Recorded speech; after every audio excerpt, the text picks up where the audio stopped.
Saya terlahir. Katanya tempat ini terkutuk. Jangan bedah mama saya.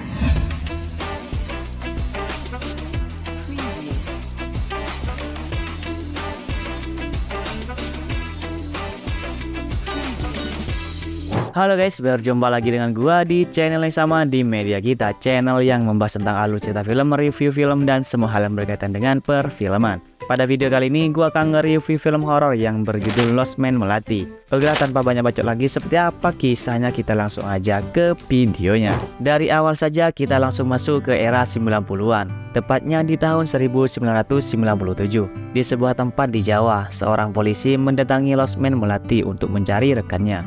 Sesampainya di tempat tersebut, ia ketakutan melihat boneka yang matanya tinggal satu dan melihat sesuatu yang menyeramkan di kamar sebelahnya. Tak lama, ia Madam Melati datang dengan sebuah kapak dan menebas polisi itu hingga mati. Adegan itu menjadi adegan pembuka sebelum akhirnya Madam Melati muncul dan mulai menceritakan kepada kita siapa dirinya dan apa yang terjadi di situ. Madam Melati memulainya dengan kisah ini dimulai dari 7 tahun yang lalu atau tepatnya tahun 1990. Di sini kita ditunjukkan sebuah keluarga dengan satu anak yang pergi untuk menginap di Lost Man Melati. Pasangan Karim yang diperankan oleh Totos Rasiti dan Dara yang diperankan oleh Putri Ayundia bersama anak lelakinya mendadak menginap di Lost Man Melati karena mereka tidak mendapatkan tempat menginap. Mereka diterima oleh Pak Golok yang diperankan oleh Samuel Panjaitan, resepsionis Lost Man sekaligus tangan kanan Madam Melati yang diperankan oleh Alexandra Gottardo. Memasuki lobi Lost Man, sang anak takjub dengan melihat interior Lost Man yang dipenuhi barang-barang kuno dan juga tertarik dengan sejumlah foto yang dipajang di dinding Lost Man. Sebelum mereka masuk ke kamar, mereka diberitahu Pak Golok kalau Madam Melati mengundang untuk minum teh bersamanya, yang katanya merupakan sambutan dari pemilik Lost Man kepada tamu yang akan menginap di situ.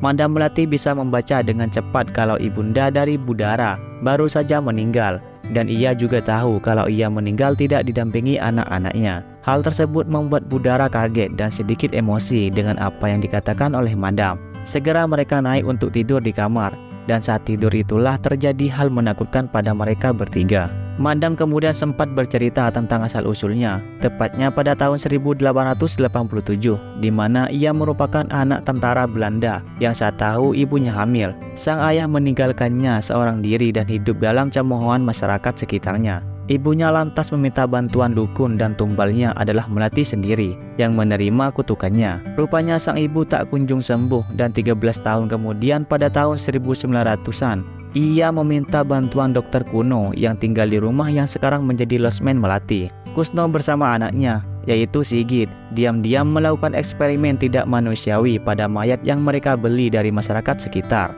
Namun, saat sang ibu datang lagi untuk yang kedua kalinya, sang ibu mati digantung oleh para pemburu, dan Sigit memasukkan mayat ibunda Melati ke dalam rumah.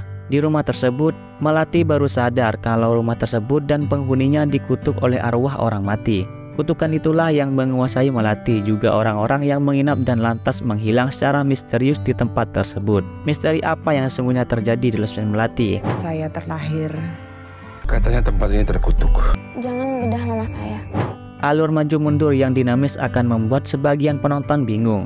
Penggunaan alur maju mundur disertai cuplikan narasi dari Madam Melati memang sangat menarik. Penceritaan film seperti inilah yang membuat Lost Man Melati sangat berbeda dari kebanyakan film di Indonesia. Walaupun di luar sana, gaya seperti ini sudah bisa dibuat. Namun, buat penonton yang belum terbiasa dengan gaya penceritaan seperti ini, akan kesulitan mengikuti film ini.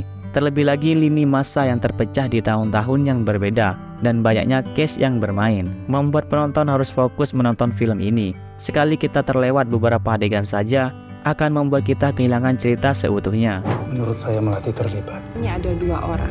Sisi artistiknya digarap serius dan Madam pun berdandan ala gotik. Salah satu jualan film Lost Man Melati yang membuat penonton mau melihat film ini adalah tampilan visualnya yang sangat menarik. Segi artistik film ini memang diperhatikan dengan detail, sehingga kita bisa merasakan nuansa retro klasik yang keren. Namun juga dipadukan dengan elemen klinik seperti sajen, boneka bermata satu, juga foto-foto lawas dan pose mengerikan. Kusno juga berhasil melarikan diri.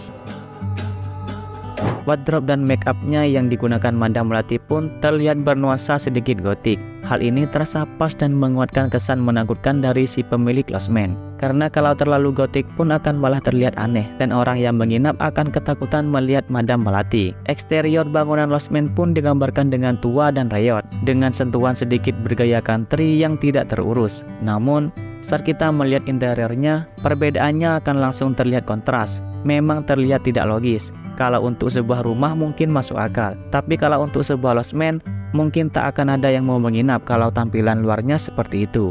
Apalagi di awal sempat diceritakan kalau losmen ini berlokasi sangat jauh dari jalan raya. Lagi giliranmu Melati. Scoringnya mencekam, sayangnya sedikit overpowering. Salah satu kelebihan film ini ada di scoringnya yang mencekam dan terlihat menyatu dengan adegannya. Namun di beberapa adegan, suaranya sedikit overpowering, hingga dialog yang sedang berlangsung kadang tak terdengar. Hal ini sebenarnya tak terlalu serius, namun hanya sebagai catatan saja. Kesimpulan dari film ini, sebagai sebuah film layar lebar yang diangkat dari sebuah serial, Losmen Melati ini sangat menjanjikan.